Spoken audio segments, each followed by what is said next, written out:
Thank you. My name is Sara Atkins, and my pronouns are she and her. 16 years ago, I made my home in Penwyn and found community here that values issues like universal access to health care, improving public education, saving our environment, expanding workers' rights, demanding transparency and accountability of our government.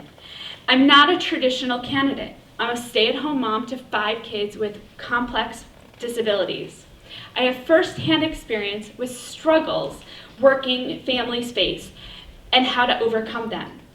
I have turned experience into action, fighting against the ACA repeal in DC, working with little lobbyists to protect rights of people with disabilities, and fighting white supremacy as director of Torah Trump's Hate.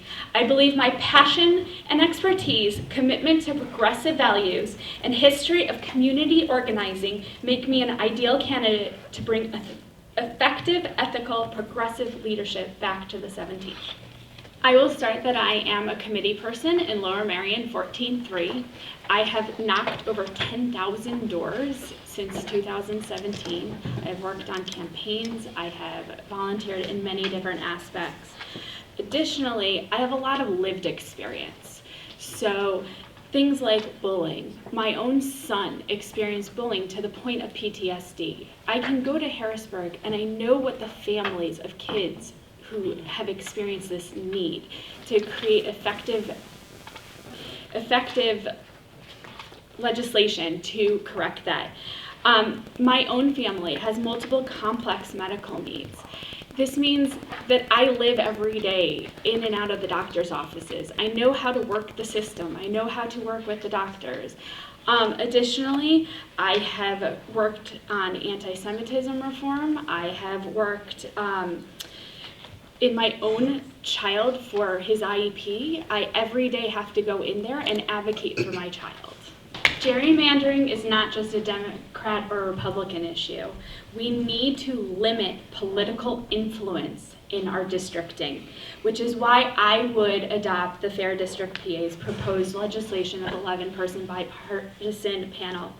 Additionally, we need to enforce and we need to strengthen our voting rights laws so that everybody is not disenfranchised from voting. So I would push that we have same-day registration.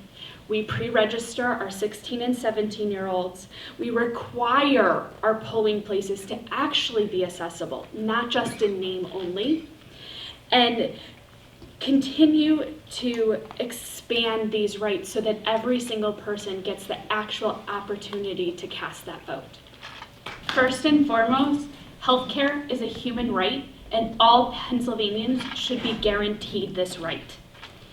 The first bill I will bring to the floor of the Senate is a Medicaid for all Pennsylvanians. This will give both Pennsylvanians the opportunity to buy into the Medicaid program, but also their employers to buy in for them.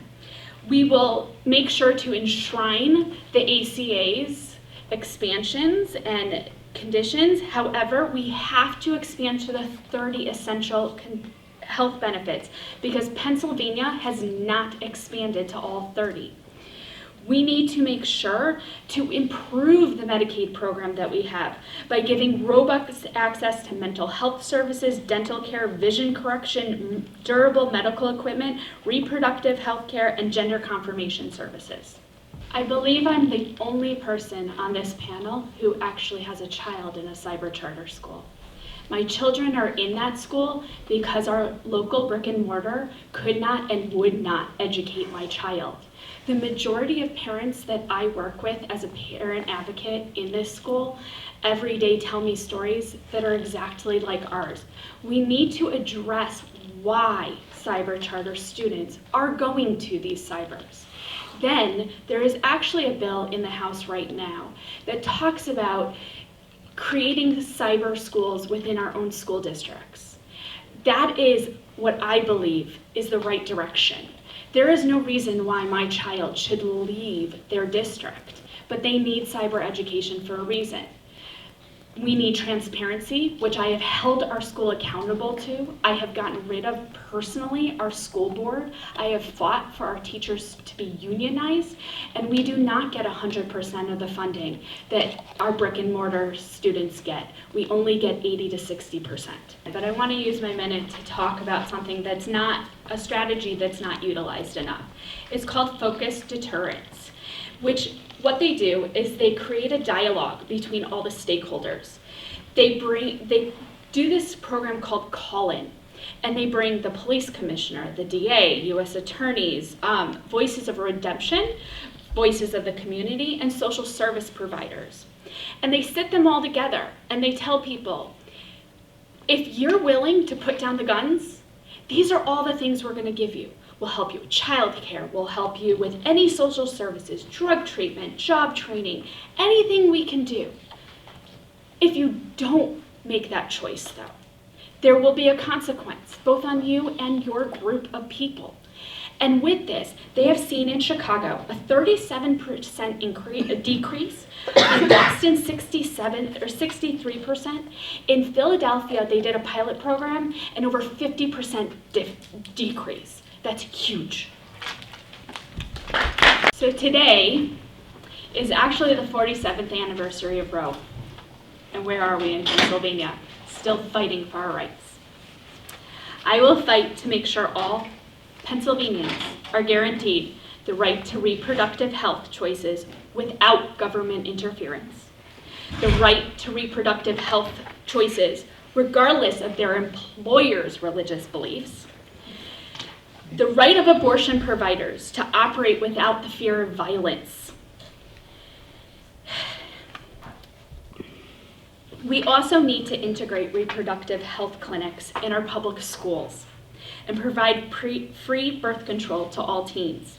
When they did this in Colorado, 54% of teen pregnancies went down and 68% of abortions went down. So we need to make sure that we have sex-positive, data-driven reproductive health education in our schools. We need to first pass a $15 minimum wage, which rises with inflation. But we have to go further than that. We need to eliminate the tip minimum wage, as well as the sub-minimum wage for those with disabilities. We need to pass fair scheduling legislation. We need to require paid family and health leave for every employee. We need to require overtime pay to be extended to everyone. We need to expand our anti-discrimination laws to include those who are fired on the basis of their sexual orientation or gender. We also need to enact prevailing wage laws to protect wages of our skilled tradespeople. And we additionally need to encourage union membership through targeted state programs, such as coordinated apprenticeship programs with Pennsylvania's career and technical ed students. The fact of the matter is, our incumbent isn't a typical incumbent. Regardless of whether you believe the accusations leveled against him, and let me be very, very clear, I unequivocally believe these women, and I urge all the challengers to donate to their legal defense fund. Our state senator no longer has the support of his colleagues and has become an ineffectual representative. I will bring focused, ethical leadership back to our district and use my experience in organizing, negotiation, and advocacy to forge relationships and advance progressive legislation and build democratic power across the state of Pennsylvania.